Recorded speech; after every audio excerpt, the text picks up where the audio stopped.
જય માતાજી મિત્રો, આજે આપણે વાત કરશું કોલેજની છોકરીને થયો પ્રોફેસર સાથે પ્રેમ બનેલી ઘટના। કોલેજના નવા સત્રનો પહેલો દિવસ હતો। કેમ્પસમાં હરિયાળી છવાયેલી હતી।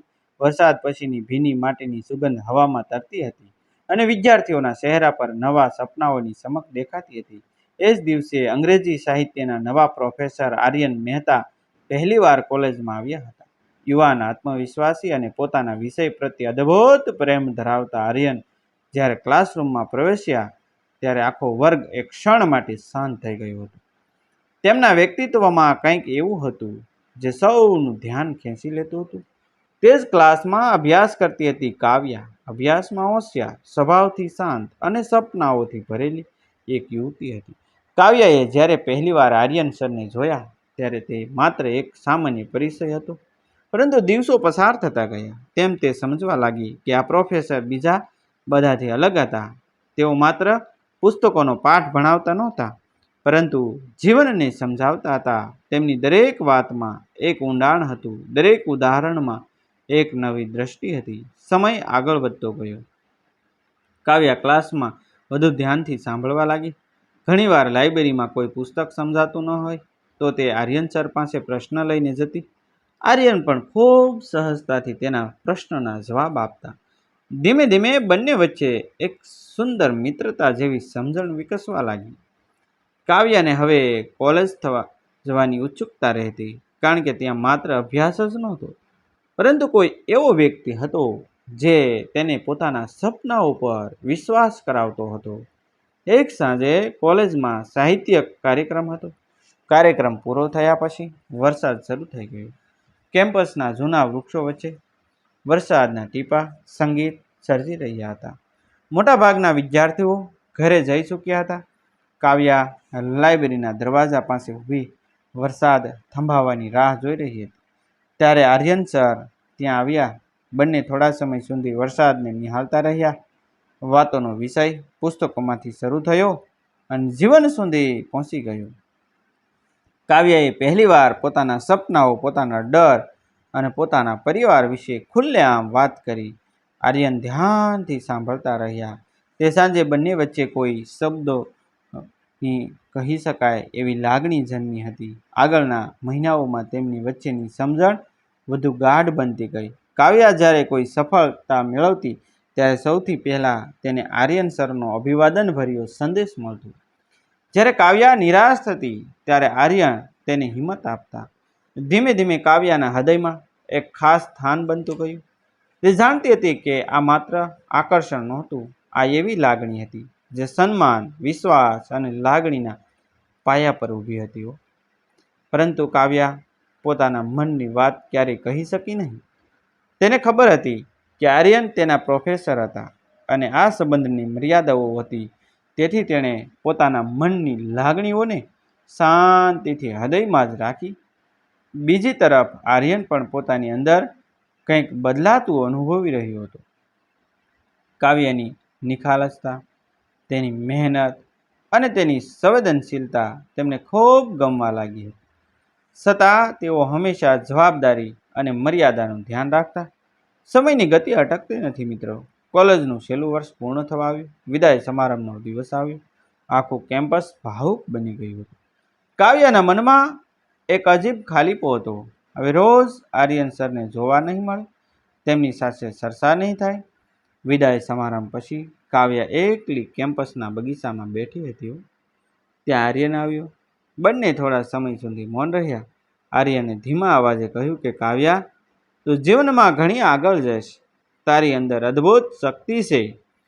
કાવ્યાની આંખોમાં આંસુ આવી ગયા। તેણે કહ્યું કે તમારા વગર આ સફર કદાચ એટલી સુંદર ન હોત। એ ક્ષણે બંનેની આંખો મળી। શબ્દો ઓછા હતા, પરંતુ લાગણીઓ ખૂબ હતી। છતાં બંને કંઈ વધુ કહ્યું નહીં। કોલેજ પૂરી થઈ ગઈ। કાવ્યા આગળના અભ્યાસ માટે બીજા શહેરમાં ગઈ। જીવન પોતાના માર્ગ આગળ વધતું રહ્યું, પરંતુ કેટલાક સંબંધો અંતરથી ઓછા થતા નથી, વધુ ઊંડા બનતા જાય છે। કાવ્યા અને આર્યન વચ્ચે ક્યારેક વાતચીત થતી રહેતી। હવે બંને વચ્ચે પ્રોફેસર અને વિદ્યાર્થીઓનો સંબંધ નહોતો, તેઓ બે પરિપક્વ વ્યક્તિઓ તરીકે એકબીજાને ઓળખી રહ્યા હતા। વર્ષો પસાર થયા। કાવ્યાએ પોતાની કારકિર્દીમાં સુંદર સફળતા મેળવી. એક દિવસ તે પોતાના શહેર પરત આવી. સાંજનો સમય હતો. જૂના કોલેજ કેમ્પસની નજીક એક પુસ્તક પ્રદર્શન યોજાયું. ત્યાં અચાનક તેની મુલાકાત ફરી આર્યન સાથે થઈ. વર્ષો પછી પણ બંનેની આંખોમાં એ જ ઓળખાણ હતી. તે દિવસે બંને લાંબા સમય સુધી વાત કરતા રહ્યા. જૂની યાદો ફરી જીવંત થઈ ગઈ. વરસાદી સાંજ, લાઇબ્રેરીના ખૂણા, સાહિત્યિક કાર્યક્રમો અને અનેક સ્મૃતિઓ.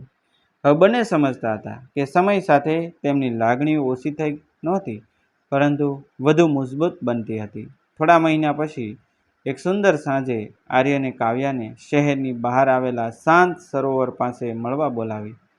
સૂર્યાસ્તનો સમય હતો. આકાશમાં કેસરી રંગ છવાયો હતો. સરોવરના પાણીમાં પડતા સૂર્યના પ્રતિબિંબ વચ્ચે વાતાવરણ અદ્ભુત લાગતું હતું. આર્યને કાવ્યાની સામે જોઈને કહ્યું, ઘણા વર્ષોથી એક વાત કહેવી હતી. કદાચ યોગ્ય સમયની રાહ જોતો હતો. તું મારા જીવનનો એવો ભાગ બની ગઈ છે જેને હું શબ્દોમાં વર્ણવી શકતો નથી. તારી સાથે વાત કરું ત્યારે બધું સરળ લાગે છે. તારી ખુશી મારી ખુશી બની ગઈ છે. કાવ્યાની આંખો ભીની થઈ ગઈ. તેણે સ્મિત સાથે જવાબ આપ્યો, હું પણ વર્ષોથી આ જ લાગણી મારા હૃદયમાં લઈને જીવી રહી છું. એ ક્ષણે બંને માટે જીવનની સૌથી સુંદર ક્ષણ બની ગઈ હતી. કોઈ ફિલ્મી નાટક નહોતું, કોઈ દેખાવ નહોતો, માત્ર બે હૃદય હતા જે લાંબા સમય પછી એકબીજાને પોતાની સાચી લાગણી કહી રહ્યા હતા. બંને પરિવારોની સંમતિથી લગ્ન નક્કી થયા. લગ્નનો દિવસ આવ્યો. મંડપમાં કાવ્યા લાલ રંગના સુંદર પહેરવેશમાં હતી અને આર્યનના ચહેરા પર અનોખી ખુશી ઝળહળી રહી હતી. જ્યારે બંને એકબીજાને વરમાળા પહેરાવી ત્યારે તેમના ચહેરા પર વર્ષોની રાહ પૂર્ણ થવાનો આનંદ સ્પષ્ટ દેખાતો હતો. લગ્ન પછી પણ તેમનો સંબંધ માત્ર પ્રેમનો નહોતો, પરંતુ મિત્રતા, સન્માન અને વિશ્વાસનો હતો. ઘણી સાંજો એવી આવતી જ્યારે બંને એકસાથે બેસીને પુસ્તકો વાંચતા, ચા પીતા અને જીવન વિશે ચર્ચા કરતા. કાવ્યા ઘણીવાર મજાકમાં કહેતી કે મારા જીવનના સૌથી સુંદર પાઠ તો કોલેજના ક્લાસરૂમમાં શરૂ થયા હતા. અને આર્યન ત્યારે હસીને જવાબ આપતા, અને મારા જીવનની સૌથી સુંદર વાત પણ ત્યાંથી શરૂ થઈ હતી કે લોકો ઘણીવાર તેમની પ્રેમ કથા વિશે પૂછતા ત્યારે બંને માત્ર એટલું જ કહેતા કે સાચો પ્રેમ ઉતાવળમાં જન્મતો નથી. તે સમય, સમજણ, સન્માન અને વિશ્વાસથી ધીમે ધીમે વિકસે છે. તેમની વાતોએ સાબિત કરતી હતી કે જ્યારે બે લોકો એકબીજાને સાચા અર્થમાં સમજે છે ત્યારે સમય અને અંતર પણ તેમને અલગ કરી શકતા નથી. આ રીતે કોલેજના એક સામાન્ય ક્લાસરૂમમાં શરૂ થયેલી ઓળખાણ વર્ષો પછી એક સુંદર જીવનસાથીના સંબંધમાં ફેરવાઈ, અને તેમની પ્રેમ કથા માત્ર રોમાંચની નહીં, પરંતુ પરિપક્વતા, ધીરજ અને પરસ્પર સન્માનની એવી યાદગાર કહાની બની ગઈ જેને સાંભળનાર દરેક વ્યક્તિના ચહેરા પર સ્મિત આવી જાય. મિત્રો, આ વાર્તા કાલ્પનિક છે. તેમાં આવતા તમામ પાત્રો, દ્રશ્યો, સ્થળે દરેક વસ્તુ કાલ્પનિક છે. આવા જ વિડીયો આપ જોવા માટે અમારી ચેનલ આપ સબસ્ક્રાઈબ કરી શકો છો, જેથી કરી અમારા આવા વિડીયો મળી રહે.